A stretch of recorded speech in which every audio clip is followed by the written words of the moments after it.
Okay, so I'm going to talk a little bit about like the rejuvenation of skin. And I don't offer a ton of things that are like super crazy or exaggerated just because I watch to see like what seems to work. Now, I had surgery a few years ago, had a hysterectomy. I don't know how much that affected my hormones. Estrogen is hugely helpful when you want to have like good, youthful, bouncy, dewy skin and all that stuff, but it can also have some health drawbacks. So I went on the estrogen patch a couple of times, and every single time I gained like 10 pounds immediately. And that was enough for me to go, oh, I don't think so. However, that doesn't mean that's not a good option for some people. But so I kind of went off it, and I'm kind of like, do I, for my skin's sake, do I, try to go on it? Because you have to do like screenings, you have to do mammograms and or thermography to get a baseline to make sure that you don't have any breast cancer already happening. And then they'll monitor that, I suppose, to make sure that you don't have any that is being triggered by that estrogen in your body. And so I've been on it a couple of times and then off, and I'm kind of still on the fence about it. Do I want to do that? Is it a risk for me? My aunt had breast cancer, and I feel like it was related to estrogen because they put her on an estrogen blocker, I believe. And so it's kind of like, I'm not sure. So barring that, there's going to be some things that are going to be helpful for your skin. And like I said, I really have been watching. I have tried things and looked for results and all that good stuff to see like what I feel works, because I'm not a med spa. There's going to be some things that work at med spas, but really for the most part, any treatment that you have done is going to be sort of hit or miss. So that's why you fill out a form that says there's no guaranteed outcome. I had a friend back in the 80s who had dermabrasion, which is she had acne prone skin and lots of scarring. She had dermabrasion, which is when they actually like sand it down. It's not like microdermabrasion. It's the actual dermabrasion. I think they use like a spinning metal brush and they sand your skin down. And there was a pretty intensive healing phase, a healing period for that. And after she was healed, her skin really had not had great improvement. And so anytime you sign on to do one of these things, any of these things, like the lasers and all that stuff, there is no guarantee of outcome. And so, that's something for me that makes me decide that I'm not going to invest in anything unless I feel like it is actually something that is going to really be beneficial.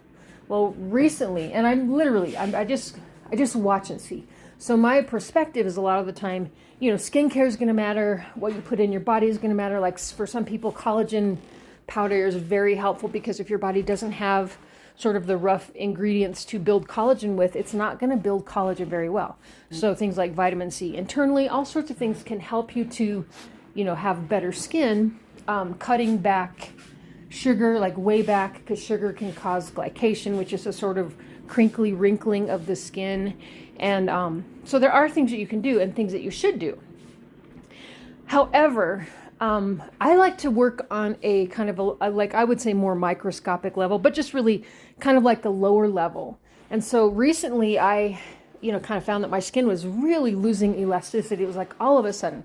It could be partly winter and dehydration and all that stuff, but I realized that I've tried a lot of different things, and probably my go-to is going to be microneedling, because what we have to do is we have to create some sort of an injury or wound. Now that's exactly what lasers do, because that triggers the skin to make collagen and to repair itself. And so what we have to figure out if you want to have skin that looks and feels younger is exactly what your body's going to respond to. So in my arsenal, we have things like chemical peels, and we have microneedling. We might have some like microdermabrasion. There's just a handful of things that I feel are really helpful. Red LED can work for some people and help some people. For some people, it causes hyperpigmentation, and I think that's a very small handful. And then there's things like microcurrent. So basically, you have to figure out what your skin responds well to, and then sort of run with it. And you can always be testing things to see if there's other things that are helpful. And so what I have found for me, we're going to find out, because here's the thing. After you get a treatment done, it takes a good full 28 days to have the skin be fully repaired. So 28 days is a really long time for you to forget like what your skin looked like before, and it's really hard to get good before and after pictures. And so I would say that, if you are being mindful and aware of kind of like your initial skin concerns and you create a really good mental picture of it, you might be able to see what kind of changes happen over those 28 days, what kind of improvement you might have. And to me, that can be like the only way, because pictures are really hard to get really good, accurate, pictures. Like taking pictures. It's really hard to get a really nice shot of exactly what your skin concerns are. And so I think that mental snapshot is going to be really, really important. And then pay attention. So over the next, 2 weeks to 28 days, pay attention to see if you feel like your skin has become more resilient. So that's exactly what we try to do when we do chemical peels and microneedling, those kinds of things. Now, I'm not a big fan of being super aggressive. For some things, that's going to be good. For instance, microneedling. A semi-aggressive microneedling treatment is probably going to give you better results than a very mild one. And so what I like to do is I like to actually sort of build up to, a more aggressive microneedling treatment, just because it helps you to acclimate over time, to what level you're comfortable with, right? So sort of a moderate microneedling is a good thing to do. And then you give your skin that 28 days to recover. And then obviously, like, skin nutrition is going to be huge. Drinking enough water, which I don't do personally, which I'm going to try to get better at. And then, eating things that help your body repair, like protein and, like I mentioned, collagen and things like that. Those can be really helpful. Now, I recommend you do your own research to see exactly what you feel is going to be beneficial. And there's probably a lot of information out there, even on the internet. But we have to create some sort of an injury. And so that's what all of this sort of rejuvenation stuff is based on. Now, not like so much plastic surgery and Botox and stuff like that. Well, actually, Botox is an injury because it paralyzes the muscle. So yeah, that is actually based on injury as well. Fillers, not so much, because they'll probably create some inflammation. And recently it's been said that fillers don't really dissolve. They sort of move around maybe and migrate a little bit, but they don't really go away. And so fillers, what you're looking for is that immediate result of that filling out lines and things like that. So that isn't an inflammation-based or like an injury-based rejuvenation technique. But I'm pretty sure most of the rest of them, if not all of them, are. So an acid, a peel, is going to actually create sort of a micro injury to your skin. Sometimes it's even bigger than that when you have a stronger peel done. I don't always like stronger peels because I feel like sometimes you get that nice burst of inflammation, which makes everything look pink, rosy, and tighter and all that stuff. And then not long after that, your skin just kind of reverts back to its natural state. So I actually like the idea of a gentle peel that doesn't really super disrupt the skin, but it does make it more resilient. I can't tell you how many times people have gotten peels, and the first peel they get, because their skin's kind of like never had this experience, the skin responds fairly aggressively, in that it peels in thicker layers, and it peels kind of like widespread over the skin. And then subsequent peels, your skin peels less. And people don't like that. But actually, that's a good sign, because that shows that your skin has actually become more resistant cellularly to damage. And that's a good thing. And so if you get peels and, you don't feel like you're getting peely, that's actually a good thing, because peels aren't necessarily, to me, a great thing, because there's a thing called cellular senescence, where it's a school of thought where they believe that you only have a certain amount of cells, and then pretty much then you run out, and they pretty much go to sleep.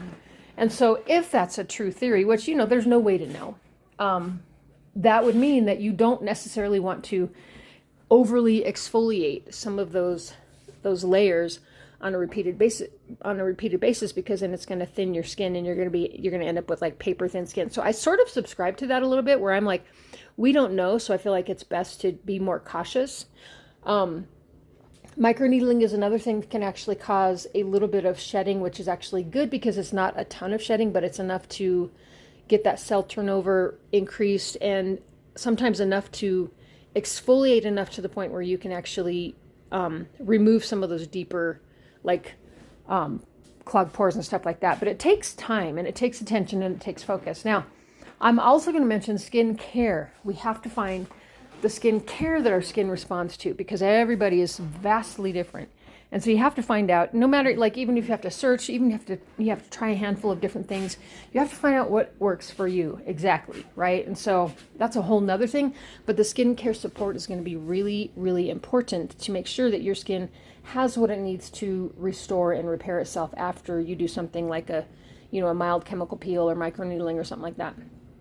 I have at the office the ability to do some nano needling, which is kind of a combination, in my opinion, between microdermabrasion without suction and a very short microneedling. That's a super good way to sort of segue into some slightly more aggressive treatments. And it's just a really nice treatment as a standalone. So that's something I recommend a lot. But what we have to do is we have to figure out what your skin responds to. Is your skin going to respond better to a light peel on a regular basis, or is it going to respond to something more aggressive like the microneedling?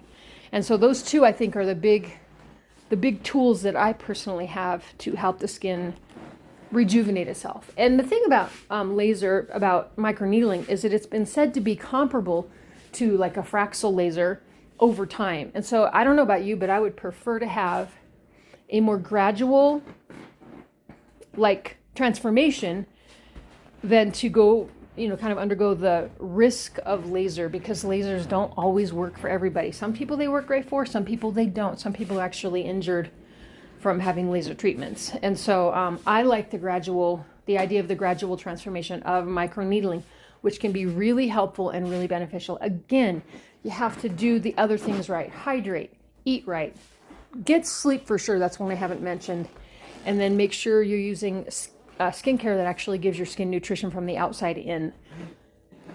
And I think that's it. So basically, you have to sort of wound your skin. Now, this doesn't mean that you're going to like go use sandpaper in your skin right now. It has to be a controlled injury, and you have to sort of know what you're doing. So a lot of the time people will maybe get a prescription to Retin-A, which is actually a really good product if your skin can tolerate it, if you kind of figure out how it works best with your skin. But they'll use it according to the directions, and their skin will get red and flaky and angry and irritated and inflamed and all this stuff, and they'll stop using it. When basically what you have to do is change your approach. So you can create, like at home, you can create more problems than creating solutions when you're doing things with your skin. And a lot of us have sort of this mentality of kind of like a slave driver when it comes to our bodies. Like, I'm not one of these people who can like push through fatigue too much, and maybe I should work more on that. But sometimes when we push our bodies too hard and we expect too much of our bodies, it actually just breaks our bodies down. So we have to learn to listen to our bodies and really to watch what it's doing. So like with the Retin-A, people will kind of not understand that they need to back off, or they don't want to back off because they really want the results. And in the end, it kind of bites them in the butt. So it's really important to be paying attention and to kind of know what to do. Like, pull back on that Retin-A, maybe use a little bit of petroleum jelly every other day instead, which is a really good occlusive and not a pore clogger, oddly. And so, you just have to kind of know what to do in these situations. And so, again, back to this whole, we have to figure out what works for your skin. We have to experiment. We have to do a few things. We have to do, try a peel, try alternate with microneedling. Now, with either of these modalities, you're actually going to get results with ongoing treatment. So one treatment isn't going to do much, if anything at all. So you have to do these treatments once a month so that your skin can actually get better at creating collagen and, supporting elastin and stuff like that. And it's kind of on an ongoing basis, just like anything else, like going to the gym or whatever. You have to keep doing the things that build your muscles and build your skin and build your body and all that stuff. And so I just wanted to kind of like offer that up. So basically, as we get older, we have to shift what we're doing. It's almost like when you hit puberty and you have to kind of figure out, okay, what can I eat? What can't I eat? All that stuff. When do I have to rest? Because, hormones can make you kind of uneasy, but it's just, wherever you are in life, you just have to figure out what the game looks like from that perspective. And with that being said, I'm going to go ahead and end this recording, and give me a holler if you're interested in doing some microneedling or nano needling or even some really gentle peels, and we can get going on seeing what your skin responds to as far as like rejuvenation goes. And before the dog starts really barking, I'm going to end this here. So Have a wonderful everything. You can call or text me 303-551-1622 and know that I probably won't answer the phone just because if I'm in treatment, I can't. So anyway, 303-551-1622. And that is it. Have a wonderful everything, and I will talk to you next time.